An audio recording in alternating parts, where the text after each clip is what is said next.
Hello guys, welcome to my YouTube channel Safalta coaching center. So दोस्तों देखिए, आज का हमारा टॉपिक है स्टेबिलिटी कांस्टेंट। देखिए, बहुत ही इंपॉर्टेंट टॉपिक होता है स्टेबिलिटी कांस्टेंट। सो दोस्तों देखिए, अभी तो बोर्ड पे जो है ना, अभी इसकी डेरिवेशन को समझाएंगे और आगे आपको ना कॉपी से बहुत अच्छे से करा देंगे आगे। ठीक है, सब थ्योरी वगैरह सब कॉपी से लिखवा देंगे। तो दोस्तों देखिए, समझते हैं कि क्या होता है स्टेबिलिटी कांस्टेंट। सो दोस्तों, अगर आपने हमारे चैनल को अभी तक सब्सक्राइब नहीं करा तो प्लीज सब्सक्राइब कर लें, और अगर टॉपिक समझ में आए तो वीडियो को लाइक भी कर दें। सो दोस्तों, हमारा टॉपिक है आज का स्टेबिलिटी कांस्टेंट। तो दोस्तों, जो स्टेबिलिटी कांस्टेंट होता है ना, वो क्या होता है? तो देखिए, जो रिएक्शन होती है ना, ये जो रिएक्शन है ना,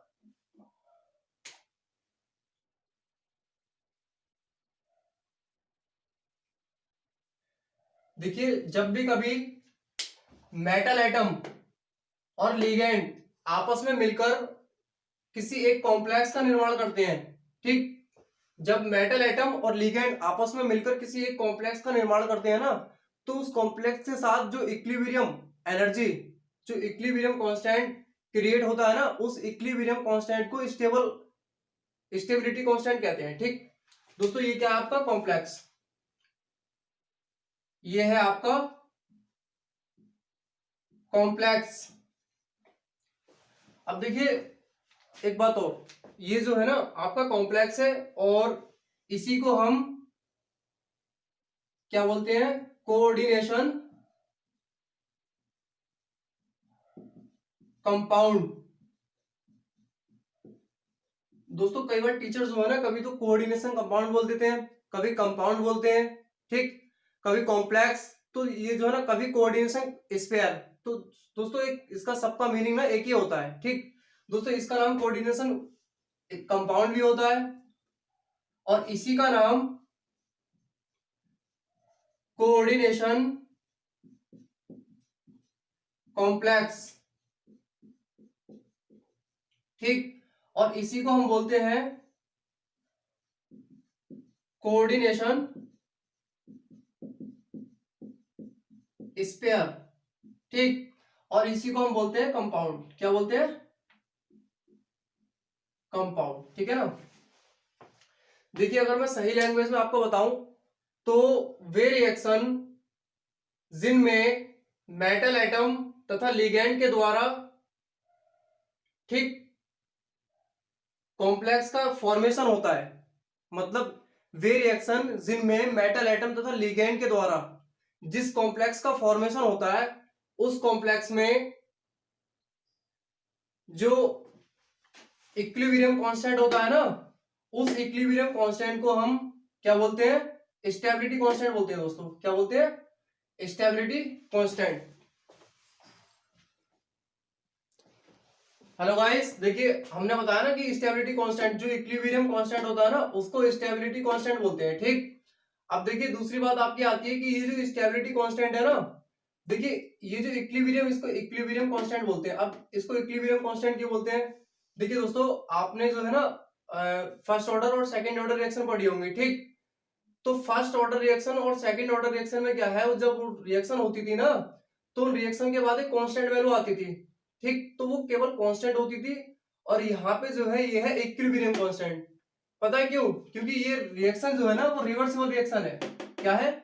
रिवर्सिबल रिएक्शन। ठीक, रिवर्सिबल रिएक्शन क्या होती है? देखिए, वे रिएक्शन जो बैकवर्ड और फॉरवर्ड दोनों डायरेक्शन में रिवर्स मतलब फेवर करें, ठीक, वो रिवर्सिबल रिएक्शन कहलाती है। ठीक, तो इसीलिए ना इसके साथ जो कॉम्प्लेक्स है, इसके साथ जो कांस्टेंट बनता है ना, वो इक्विलिब्रियम कांस्टेंट बनता है। ठीक, और इस इक्विलिब्रियम कांस्टेंट को हम क्या बोलते हैं? Stability constant. ठीक, ये जो कांस्टेंट है, इस कांस्टेंट को ही हम स्टेबिलिटी कांस्टेंट बोलते हैं दोस्तों। ठीक, अब देखिए अगली बात आपकी ये है कि इस कांस्टेंट की वैल्यू जितनी इंक्रीज होती है, मतलब जितनी ज्यादा होती है ना, इस कांस्टेंट की वैल्यू जितनी ज्यादा होती है, ठीक, तो वो कॉम्प्लेक्स उतना ही ज्यादा स्टेबल होता है। ठीक है ना। इसके साथ जो स्टेबिलिटी कांस्टेंट है, इस स्टेबिलिटी कांस्टेंट की वैल्यू जितनी ज्यादा होगी, ये कॉम्प्लेक्स उतना ही ज्यादा स्टेबल होगा। ठीक, और अगर स्टेबिलिटी कांस्टेंट की वैल्यू जितनी कम होगी, ठीक, तो ये जो कॉम्प्लेक्स है, इसकी स्टेबिलिटी यानी कि ये कम स्टेबल होगा। ठीक है ना। अब देखिए जो स्टेबिलिटी कांस्टेंट होता है ना, उसको दो प्रकार से कंसीडर किया गया है, ठीक। पहला होता है आपका स्टेप वाइज स्टेबिलिटी कंडीशन, वो कांस्टेंट क्या होता है, देखिए बताओ।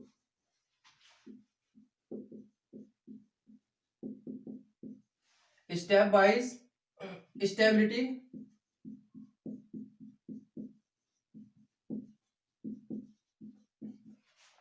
तो दोस्तों पहला होता है आपका स्टेप वाइज स्टेबिलिटी कांस्टेंट, ठीक। और दूसरा होता है आपका ओवरऑल स्टेबिलिटी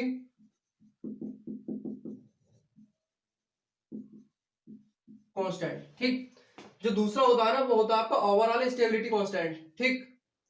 तो देखिए दोस्तों जो स्टेप वाइज स्टेबिलिटी कांस्टेंट होता है ना, उसको हम के से रिप्रेजेंट करते हैं। किससे रिप्रेजेंट करते हैं, के से, ठीक।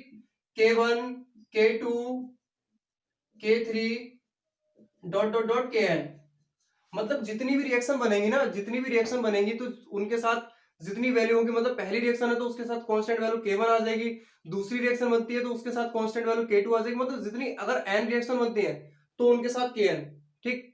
यानी कि उनके साथ जितनी रिएक्शन बनेंगी और उतने ही K के साथ मल्टीपल नंबर ऐड कर देंगे, K1 K2 K3 K dot dot Kn तक, ठीक। और देखिए जो ओवरऑल स्टेबिलिटी होती है ना, ओवरऑल स्टेबिलिटी कांस्टेंट जो होता है दोस्तों, उसको बीटा से शो करते हैं। किससे शो करते हैं, बीटा से। Beta 1 beta 2 beta 3 dot dot dot beta N, ठीक। जितनी रिएक्शन होंगी उतनी ही बीटा की वैल्यू होंगी, ठीक है ना। अब देखिए अगली बात आती है आपकी कि स्टेप वाइज जो स्टेप वाइज स्टेबिलिटी कांस्टेंट होता है ना दोस्तों, उसमें क्या है ना, जो स्टेबिलिटी कांस्टेंट होता है उसकी वैल्यू जो है ना, जितनी डिक्रीज होती है ना,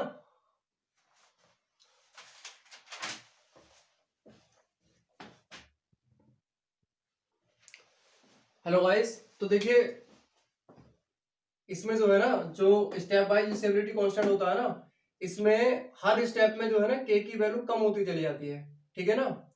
हर स्टेप में के की वैल्यू कम हो जाती है। जैसे कि मान लीजिए पहली रिएक्शन में आपकी वैल्यू K1 है, तो K1 अब इसकी जो जितनी भी वैल्यू है ना, मान लीजिए इसकी एनर्जी 500 निकल के आती है, ठीक। तो उसके बाद जो K2 की वैल्यू होगी ना, वो K1 से कम होगी, ठीक। K1 से क्या होगी, कम होगी। और K3 की वैल्यू जो आएगी वो K2 से कम होगी, ठीक है ना दोस्तों। मतलब K1 की वैल्यू सबसे ज्यादा होती है, उसके बाद जो K2 की वैल्यू आती है वो K1 से कम होती है, और जो K3 की वैल्यू आती है वो K2 से कम होती है, ठीक है ना। अब देखिए एक बात और बताया आपको, देखिए हमने बताया था कि ये जो कॉम्प्लेक्स है ना, मतलब जितनी के की वैल्यू जितनी ज्यादा होगी ये कॉम्प्लेक्स उतना ही ज्यादा स्टेबल होगा, ठीक।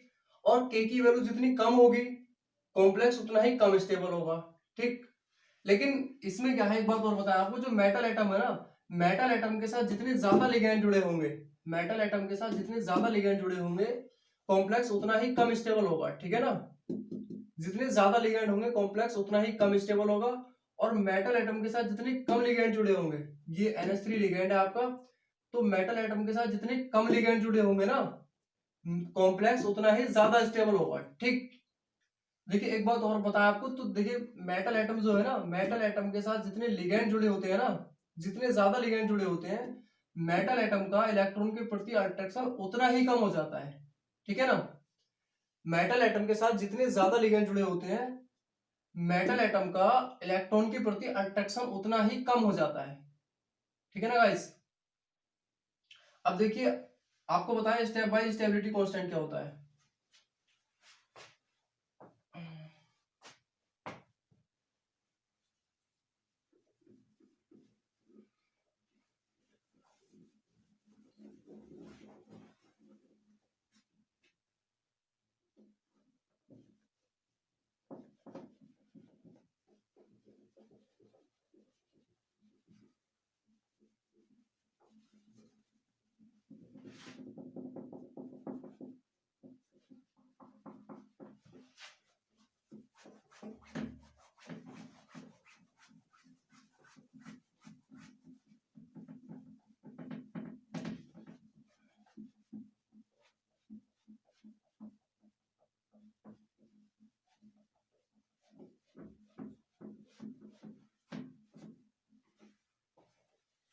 देखिए दोस्तों, मैंने बताया था आपको कि जो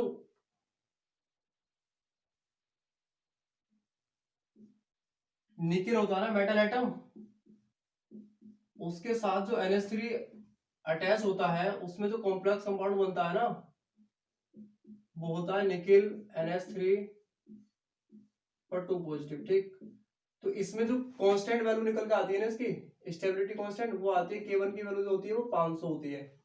ठीक, अब दूसरी रिएक्शन होती है आपकी 2NH3।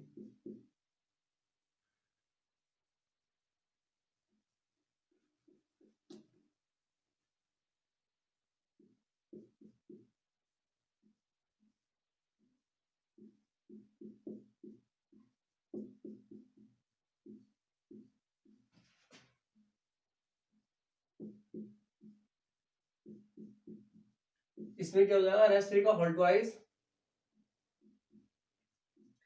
प्लस K2 की जो वैल्यू आएगी वो आएगी आपकी 130। ठीक, अब दूसरी रिएक्शन होती है इसमें, ये कॉम्प्लेक्स उठा लेते हैं, NH3 2 पॉजिटिव, इसके साथ एक और NH3 जो ऐड कर देते हैं। ठीक है ना,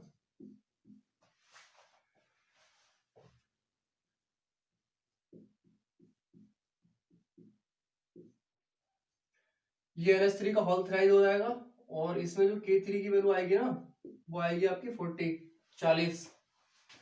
ठीक,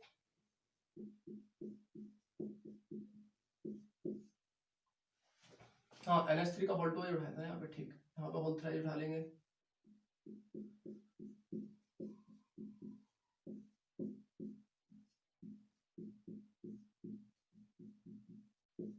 होल 4 हो जाएगा इसका, और यहाँ पे जो K4 की वैल्यू होगी ना दोस्तों, वो होगी आपकी 12। उसके बाद NH3 का होल 4 2 पॉजिटिव, उसके साथ एक और NH3 ऐड कर लेंगे। ठीक, ये रिवर्स रिएक्शन है दोस्तों, बैकवर्ड और फॉरवर्ड दोनों डायरेक्शन में होती है। NH3 का कितना हो जाएगा, होल 5। ठीक है ना, ये होल 4 हो गया था।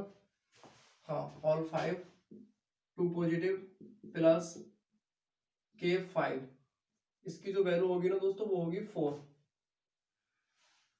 ठीक,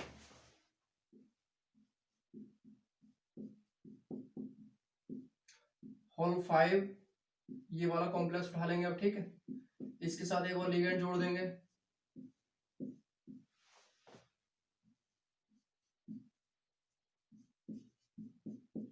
ये हो जाएगा NH3 का होल 6 2 पॉजिटिव प्लस K6, यानी कि जो स्टेबिलिटी कांस्टेंट की वैल्यू आएगी वो आएगी 0.8।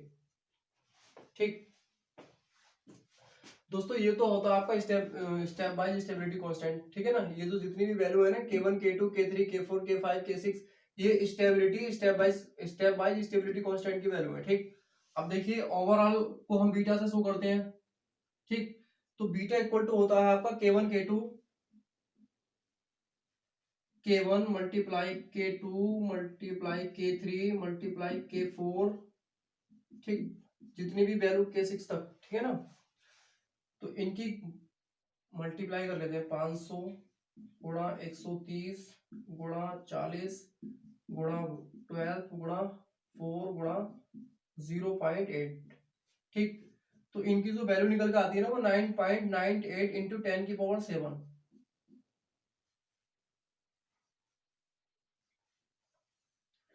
देखिए एक बात और बताएं, स्टेबिलिटी ओवरऑल स्टेबिलिटी कांस्टेंट में अगर उसकी वैल्यू 1 से कम आती है ना दोस्तों, तो वो जो रिएक्शन होगी ना, वो केवल बैकवर्ड डायरेक्शन में फेवर करेगी। ठीक, और अगर बीटा की वैल्यू यानी कि ओवरऑल स्टेबिलिटी कांस्टेंट की वैल्यू यानी कि बीटा की वैल्यू 1 से ज्यादा है या फिर 1 है, तो ये रिएक्शन फॉरवर्ड डायरेक्शन में फेवर करेगी। ठीक, तो इसकी जो वैल्यू है ना वो 1 से ज्यादा है, तो इसका मतलब ये है कि ये रिएक्शन जो है ना फॉरवर्ड डायरेक्शन में फेवर करेगी। ठीक, अगर वैल्यू 1 से कम होती तो ये बैकवर्ड डायरेक्शन में फेवर करती। ठीक है ना दोस्तों, कॉम्पिटिशन नोट करा देंगे सब।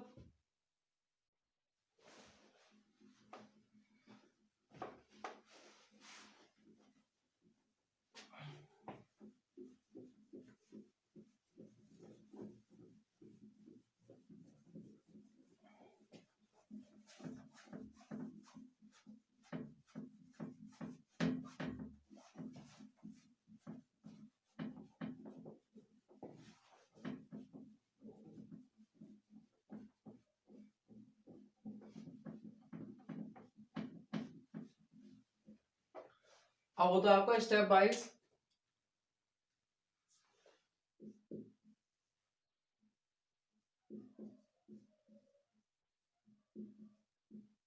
Stability constant.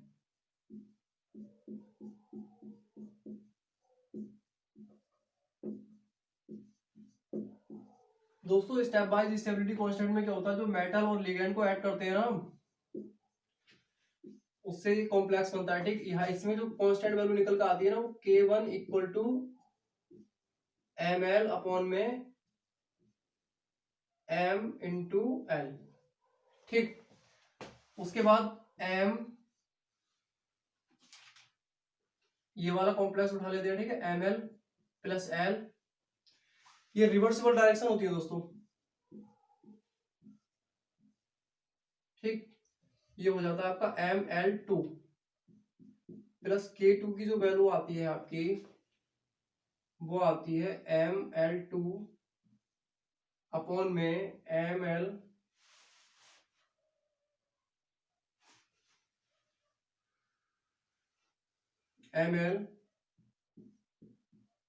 Into L. ठीक है ना, अगली रिएक्शन आपकी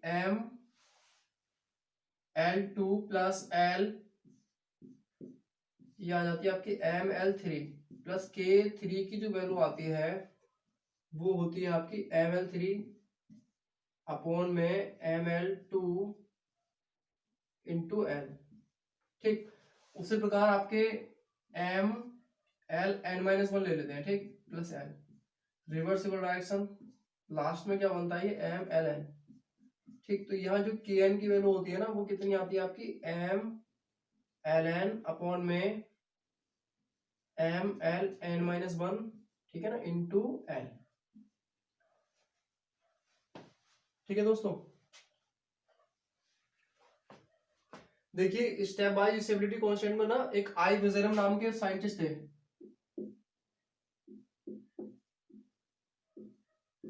देखिए आई वजीरम।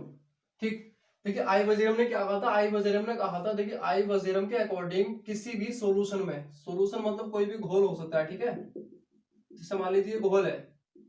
ठीक, इन्होंने कहा था कि किसी भी सॉल्यूशन में कॉम्प्लेक्स का फॉर्मेशन, ठीक, मेटल एटम तथा लिगेंड के स्टेप वाइज एडिशन के आधार पर होता है। ठीक है ना, इसमें किसी भी कॉम्प्लेक्स का फॉर्मेशन कब हो सकता है, जब मेटल एटम और लिगेंड स्टेप टू स्टेप मतलब स्टेप बाय स्टेप ऐड होंगे। ठीक है ना, आपस में मेटल लिगेंड ऐड हो रहे हैं ना, ये मेटल ये लिगेंड है, तो स्टेप बाय स्टेप जो ऐड होते हैं ना उस मतलब किसी सॉल्यूशन में, तब तो उस कॉम्प्लेक्स का जो है ना निर्माण हो सकता है। ठीक है, अन्यथा नहीं।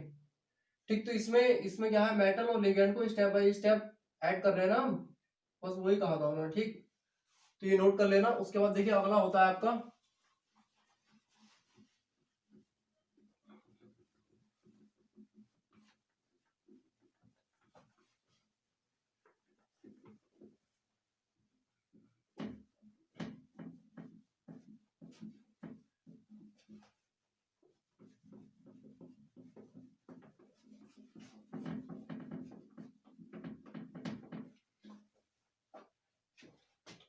दोस्तों, दूसरे नंबर पर होता है ओवरऑल स्टेबिलिटी कांस्टेंट।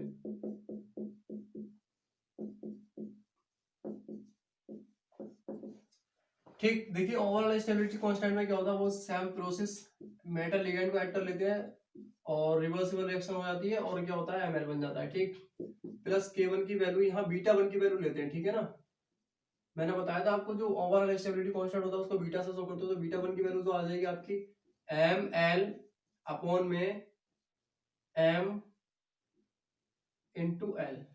ठीक, उसके बाद m प्लस 2l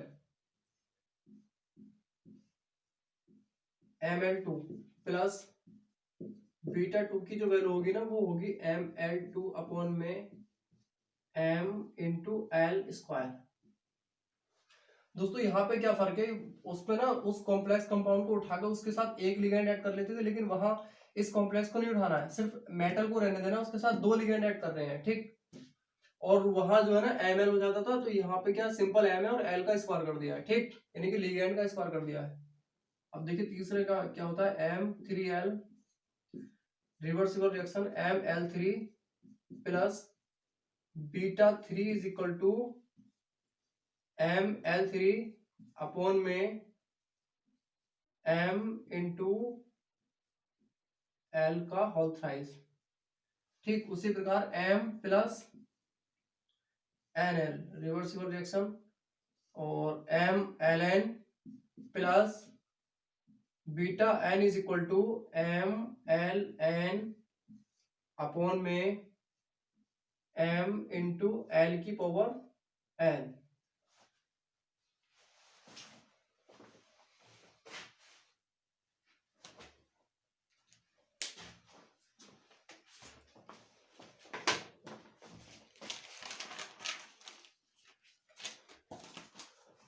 दोस्तों देखिए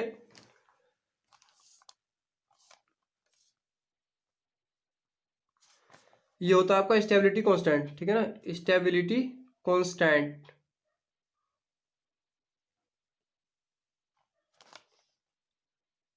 क्या होता है दोस्तों, देखिए स्टेबिलिटी कांस्टेंट, देखिए इसमें लिखा है वह रिएक्शन जिनमें मेटल और लिगेंड, ठीक है ना, मेटल और लिगेंड के द्वारा जिस कॉम्प्लेक्स का फॉर्मेशन होता है उस कॉम्प्लेक्स के इक्विलिब्रियम कांस्टेंट को स्टेबिलिटी कांस्टेंट कहते हैं, ठीक है ना। अब देखिए आगे लिखा है दूसरे नंबर पे, ये नंबर मत डालना, नंबर तो ये अपने समझने के अकॉर्डिंग डाले गए। देखिए आगे लिखा है स्टेबिलिटी कांस्टेंट की वैल्यू जितनी अधिक होगी उस कॉम्प्लेक्स की स्टेबिलिटी उतनी ही अधिक होगी, ठीक है ना। आगे तीसरे नंबर पे दोस्तों नंबर नहीं डालने आपको, ये तो समझने के अनुसार डाले गए।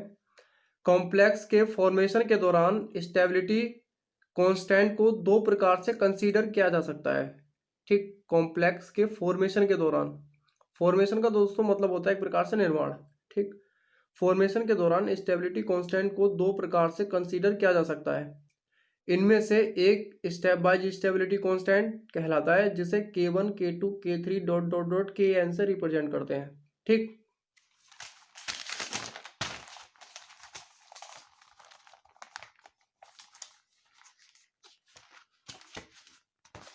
दोस्तों अगला आता है आपका, देखिए क्या आगे लिखेगा, जबकि दूसरा ओवरऑल स्टेबिलिटी कांस्टेंट कहलाता है जिसमें beta 1 beta 2 beta 3 dot dot dot beta n से रिप्रेजेंट करते हैं, ठीक है। जिसे बीटा n और मतलब बीटा से बीटा n तक जो जितने भी होते हैं ना उनसे रिप्रेजेंट करते हैं, ठीक। नंबर 4 पे है आपका, कुछ एग्जाम्पल को छोड़कर स्टेप वाइज स्टेबिलिटी, यहाँ पे जो STA लिखा है ना उसका मतलब स्टेबिलिटी है दोस्तों। यहाँ ये जो STA लिखा है इसका मतलब स्टेबिलिटी है, ठीक है ना। कुछ एग्जाम्पल को छोड़कर स्टेप वाइज कांस्टेंट का मान प्रत्येक स्टेप पर डिस्चार्ज हो जाता है, मतलब कम होता चला जाता है, ठीक। पहले 500 था, फिर 130 है, फिर 40। तो आगे देखिए K1, ठीक है ना, ग्रेटर देन K2, ठीक है ना, ऐसे डॉट डॉट Kn तक। इसका अर्थ ये हुआ कि कॉम्प्लेक्स के फॉर्मेशन के दौरान जैसे जैसे मेटल एटम पर लिगेंड की संख्या बढ़ती जाती है वैसे ही उस कॉम्प्लेक्स की स्टेबिलिटी घटती जाती है दोस्तों। COM का मतलब है कॉम्प्लेक्स, ठीक। अब आगे देखिए सोल्यूशन इसका मैथमेटिकल क्या है। देखिए मेटल आयन पर निगेटिव पर 2, वो निकल पर 2 पॉजिटिव चार्ज होता है, ठीक। इसके साथ NH3 यानी कि अमोनिया लिगेंड को जोड़ा गया, अमोनिया लिगेंड होता है NH3। तो इसमें पहले स्टेप में क्या है, K1 की वैल्यू 500 है, दूसरे स्टेप में K2 की वैल्यू 130 है, तीसरे स्टेप में 40, यानी कि जो K की वैल्यू है ना वो घटती जा रही है। समझ रहे हैं ना आप बात को, जैसे कि यहाँ ऊपर बताया गया ना कि देखिए 4 में, नंबर 4 में कुछ एग्जाम्पल को छोड़कर स्टेप वाइज स्टेबिलिटी कांस्टेंट का मान प्रत्येक स्टेप पर डिस्चार्ज होता है, यानी कि कम हो जाता है, ठीक है ना। वही इसमें चीज दिखाई गई, ठीक। अब देखिए उपरोक्त डाटा से ये स्पष्ट होता है कि निकिल अमोनिया 2 पॉजिटिव सबसे अधिक स्टेबल होगा, ठीक है ना। ऊपर वाला जो होगा ना वो सबसे अधिक स्टेबल होगा, जबकि निकिल और हेक्सामाइन सबसे कम स्टेबल होगा। क्यों? क्योंकि इसमें लिगेंड ज़्यादा है, मैंने बताया जितने ज़्यादा लिगेंड जुड़े होंगे वो उतना ही कम स्टेबल होता है, ठीक। नंबर ऑफ लिगेंड बढ़ने के साथ साथ स्टेबिलिटी कम होती जाती है। इसका कारण यह है कि लिगेंड बढ़ने के साथ साथ मेटल आयन में इलेक्ट्रॉन के प्रति अट्रैक्शन कम हो जाता है, मतलब अट्रैक्शन जो होता है ना वो इलेक्ट्रॉन के प्रति कम हो जाता है, किसका, मेटल आयन का, ठीक। उसके बाद उपरोक्त एग्जाम्पल के लिए ओवरऑल स्टेबिलिटी कांस्टेंट को निम्न प्रकार ज्ञात कर सकते हैं। ओवरऑल स्टेबिलिटी यानी बीटा से शो करते हैं। तो जितनी भी K1 K2 K3 K4 K की K5 K6 की वैल्यू आई थी उनकी सबकी मल्टीप्लाई करके जो वैल्यू आई है वो आई है आपके 9.98 इंटू 10⁻7। ठीक, देखिए ये कह रहा है कि इस रिएक्शन पर ओवरऑल स्टेबिलिटी कांस्टेंट का मान 1 से अधिक है, अतः ये रिएक्शन फॉरवर्ड डायरेक्शन में फेवर करेगी। और समझ में आ रही है ना, अगर 1 से कम होती तो फिर फॉरवर्ड डायरेक्शन में फेवर नहीं करती। ठीक, जैसे ये रिएक्शन दिखाई गई आपको। अब उसके बाद आपकी नंबर 1 हेडिंग आती है स्टेप वाइज फॉर्मेशन कांस्टेंट और स्टेप वाइज स्टेबिलिटी कांस्टेंट। या तो स्टेप वाइज फॉर्मेशन कांस्टेंट कह सकते हैं या फिर स्टेप वाइज स्टेबिलिटी कांस्टेंट, एक ही बात है। मैंने बताया ना आइवेजेरम के बारे में, देखिए इसमें लिखा है आइवेजेरम के अकॉर्डिंग किसी सॉल्यूशन में कॉम्प्लेक्स का फॉर्मेशन मेटल तथा लिगैंड के स्टेप वाइज एडिशन के आधार पर होता है। ठीक, अगर मेटल लिगैंड है ना उनको मतलब उनको जब ऐड करेंगे ना तो स्टेप वाइज मतलब एडिशन उनका स्टेप वाइज आधार पर होगा। ठीक, अर्थात जब एक मेटल आयन लिगैंड के साथ कॉम्प्लेक्स का फॉर्मेशन करता है तो एक साथ कई इक्विलिब्रियम कांस्टेंट एग्जिस्ट करते हैं। ठीक, जैसे कि ये दिखा रहा है आपको। ठीक है ना, ये नोट कर लेना आपको पूरा।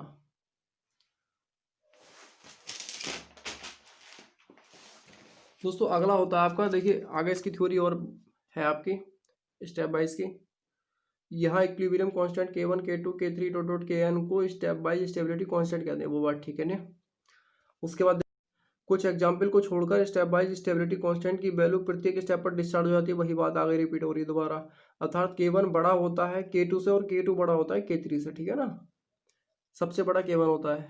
ठीक, ये डिक्रीज इसलिए होता है क्योंकि कॉम्प्लेक्स में लिगेंड की संख्या बढ़ने के साथ साथ सेंट्रल मेटल आयन का इलेक्ट्रॉन के प्रति अट्रैक्शन कम होता है, जिससे कि स्टेबिलिटी भी कम होती है। अर्थात ये कहा जा सकता है कि स्टेबिलिटी कांस्टेंट की वैल्यू जितनी अधिक होगी कॉम्प्लेक्स उतना ही अधिक स्टेबल होगा। ठीक है ना दोस्तों। अगली बात आती है ओवरऑल फॉर्मेशन कांस्टेंट, यानी कि MLN टाइप के किसी कॉम्प्लेक्स के फॉर्मेशन को तथा उनके ओवरऑल स्टेबिलिटी कांस्टेंट को निम्न प्रकार रिप्रेजेंट कर सकते हैं। जैसे कि जैसे ये जोड़ा है ना, देखिए मेटल और लिगेंड को जोड़ा है। ठीक, ये ओवरऑल फॉर्मेशन कांस्टेंट या ओवरऑल स्टेबिलिटी कांस्टेंट है। ठीक है ना दोस्तों। लास्ट इसकी लाइनें कुछ ये हैं, यहाँ β1 β2 β3 βn आदि इक्विलिब्रियम कांस्टेंट हैं जिन्हें ओवरऑल स्टेबिलिटी कांस्टेंट कहते हैं। यहाँ पे स्टेबिलिटी पे वाइटर किया हुआ है। ठीक, आज का बस यही टॉपिक था लास्ट।